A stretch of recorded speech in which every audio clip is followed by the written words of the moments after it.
हम भारत से ब्राजील को एफोर्डेबल और क्वालिटी मेडिसिन की आपूर्ति बढ़ाने पर काम करेंगे। साथ ही ब्राजील में आयुर्वेद और ट्रेडिशनल मेडिसिन का भी विस्तार किया जाएगा ताकि होलिस्टिक हेल्थ केयर को बढ़ावा मिले। नेहरू ने सबसे पहला काम ये किया था कि उसने एक तो फ्यूडल लॉर्डिज्म ख़त्म की थी और दूसरा उसने जो सबसे अच्छा काम किया था कि जगह जगह उसने इंस्टीट्यूट्स बनाए थे। इंडियन इंस्टीट्यूट ऑफ टेक्नोलॉजी, जो महाराष्ट्र इंस्टीट्यूट ऑफ टेक्नोलॉजी, ये वर्ल्ड रैंकिंग के अंदर 10वें 15वें नंबर पे आते हैं, जबकि हमारा जो इंस्टीट्यूट है वो मेरा ख्याल है 500 से भी नीचे है। और वो कह रहे हैं कि हमने ये $100 बिलियन हर कीमत पे इसको लेके चलना है। अच्छा, इंडिया ने जिन मुल्कों के साथ 60, 70, 50, 40 थी, तो वो 100 पे लेके जा रहे हैं। तो डोनाल्ड ट्रंप ने 50% टैरिफ लगाया ब्राजील पे। इंडिया की तो अब बारी आई है और प्रेसिडेंट लूला ने साफ कहा कि कोई चांस ही नहीं है कि ब्राजील नेगोशिएट करेगा अमेरिका के साथ। उसने कहा है कि अमेरिका के ऊपर ब्राजील डिपेंड नहीं करता। हमारी इकोनॉमी स्ट्रांग है और हमारी स्ट्रांग कंट्रीज के साथ इकोनॉमिक टाइज हैं, इसलिए हमें इसकी परवाह नहीं है। फ्रेंड, वैश्विक मंच पर भारत और ब्राजील की साझेदारी सशक्त और प्रभावशाली रही है। लोकतांत्रिक देशों के रूप में हम ग्लोबल साउथ की प्राथमिकताओं और आकांक्षाओं को आगे बढ़ाते रहेंगे। बिजनेस मीट हुई है, वो बहुत ज़बरदस्त और इम्प्रेसिव हॉल था। I like it. I think ये इंडिया ने ये ब्रिक्स के लिए बनवाया था और उस वक्त उन्होंने ये कहा था कि इसको इस तरह कर लें। तो अब make in India is what prime minister Modi जो है वो बात कर रहे हैं। इस जय हिंद दोस्तों, ब्राज़ील के पीएम तो नहीं है, प्रेसिडेंट है, गलती से बोल गया पीएम।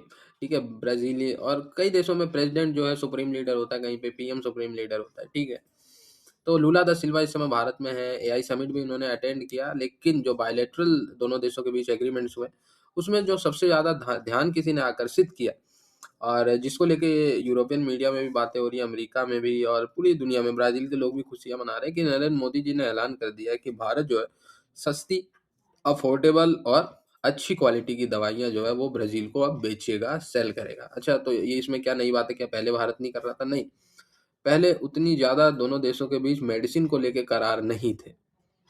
शायद जो भारत के मेडिसिन हैं उनको परमिट नहीं था ब्राज़ील में जाने का, या क्या कैसे दिक्कतें थी, वो हडल्स जो है वो क्लियर हुआ है आज के दिन, या क्लियर करने पे जो साइन मोहर है वो आधिकारिक वो लगाए गए।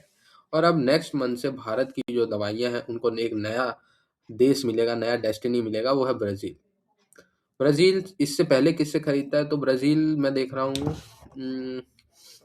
लगभग 47% ये डिपेंडेंट है यूरोप और वेस्टर्न कंट्रीज से अपने दवाइयाँ लेने के लिए।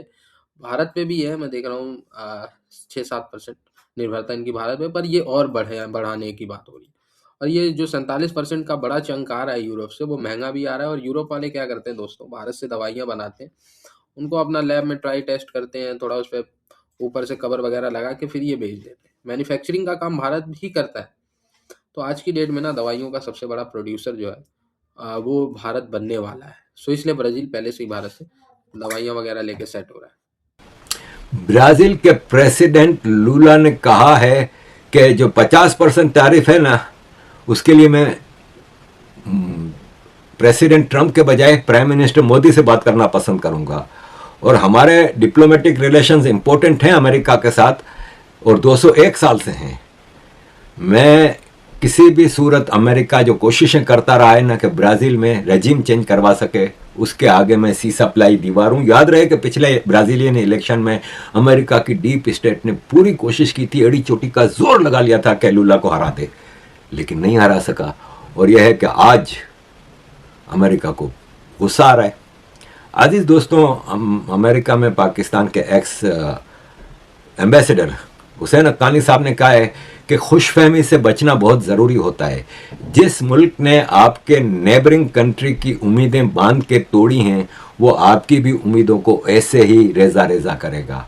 मैंने आपको अपनी पिछली वीडियो में मिसालें देकर समझाया था कि किस तरह सद्दाम हुसैन, उसामा बिन लादेन और ऐसे कई फिडल वो फर्डिनेंड मार्कोस फिलीपीन का प्रेसिडेंट, शाह ईरान, इन सबको अमेरिका ने ही टॉप पे पहुंचाया। और फिर इनका क्या हशर हुआ, शाह ईरान को आखिर दर बदर होना पड़ा।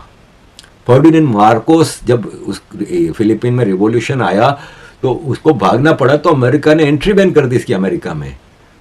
पूरी दुनिया, टाइम्स मैगजीन, न्यूज़वीक वगैरह लिखते थे कि फर्डिनेंड मार्कोस जो फिलीपीन का प्रेसिडेंट, वो अमेरिकन CIA का एजेंट है, डिक्टेटर था। मेरा ख्याल है 17-18 साल रहा। जब वो भागा था तो इसकी बीवी एमेल्डा मार्कोस, मेरा ख्याल है, नाम मैं भूल रहा हूँ, उसके घरों को वो चेक किया गया तो उसके पास पता नहीं कितने हजार जूते के जोड़े थे, पूरे कई कमरे भरे हुए थे। तो ये अमेरिका है। डोनाल्ड ट्रंप ने पहले कहा कि इंडिया बहुत ज़्यादा तेल खरीद रहा है रशिया के, और यह है कि प्रॉफिट कमा रहा है और रशिया को भी पैसे दे रहा है। रशिया की वार मशीन जो है यूक्रेन में कितने लोगों को मार रही है ये जानते नहीं हो, और 25% टैरिफ। इंडिया ने इसका जवाब भी दिया कि हाँ ठीक है, हम अपनी आवाम का, अपनी जनता का, अपने कंट्री का फ़ायदा देखते हैं और हम अपनी कंट्री के लिए पॉलिसीज़ अपने कंट्री के लोगों के फ़ायदे के लिए बनाते हैं, तुम्हारे उस पर नहीं चलते। और यह है कि सही है, ये तो यूं सही, इसको और गुस्सा आया। ये these are the main reasons कि जिसकी वजह से हम पीछे की तरफ जाते जा रहे हैं और बदकिस्मती से इंडिया ऊपर से ऊपर चला ये चीजें तो रिकॉर्ड में है ना, एजुकेशन में देख लें, IT में देख लें, टेक्नोलॉजी में देख लें। जी बिल्कुल। और चाय वाला, मतलब ये एक्चुअली हम मजाक उड़ाते हैं, लेकिन एक्चुअली हम अपना मजाक उड़ा रहे हैं कि उधर एक चाय वाला अगर ऊपर पहुंच गया है तो हमारे यहाँ तो वो मतलब जो एजुकेटेड जी, वो जरदारी का बेटा ही ऊपर आएगा, या नवाज शरीफ का बेटा ही ऊपर आएगा, या फजल रहमान का बेटा ही ऊपर आएगा।